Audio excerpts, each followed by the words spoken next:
Why we are afraid to be late at work but not in church.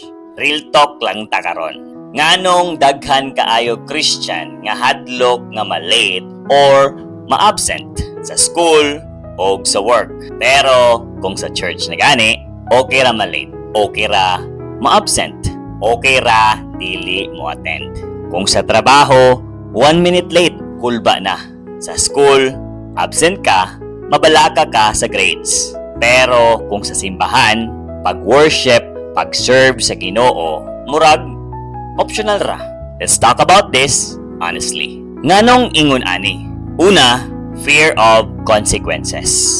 Hadlok ta ma-late sa work kay basin mamainusan ang atong sweldo, masuko ang boss, or mawala ang trabaho.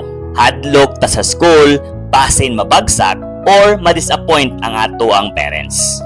Pero sa church, walay memo, walay penalty, ug walay suspension. So, atong mindset, okay ra, masabtan ra ni. Ikaduha, na-invert nato ang priorities. Atong huna-huna, umanon sa nato tanan. Trabaho, laag, pahulay, kunya, kung napay time, church. Instead nga, God first, gihimo na natong God last. Ikatulo, we forgot who really we are serving. Sa work, tao ang atong ginaserve. Sa church, murag wala kaayo nato gifeel na ang Ginoo ang atong ginaalagaran. Reality check, real talk.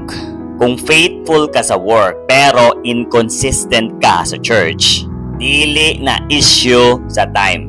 Issue na sa value. Dili pasabot ang church importante kaysa trabaho.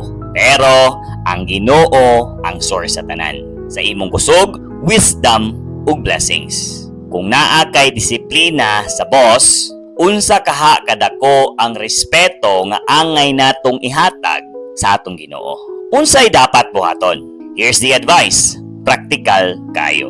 Una, treat church commitment like work commitments. Kung 8 ang service, dapat 8:45 na ka. Ayaw ischedule ang Ginoo sa kung dili kapoy. Ikaduha, change your mindset. Worship is not optional. Dili ni sideline sa Christian life. Core ni. Ikatulo, remember, consistency shows honor.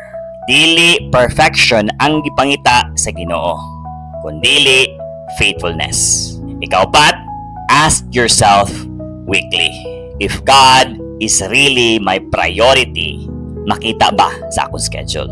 Kung faithful ta sa butang nga temporary, mas faithful unta ta sa one who is eternal. Dili ni para mang-judge, pero para maka-check sa atong heart. Kay kung ang Ginoo importante jud sa ato, makita na sa atong oras, effort o commitment. God bless you all.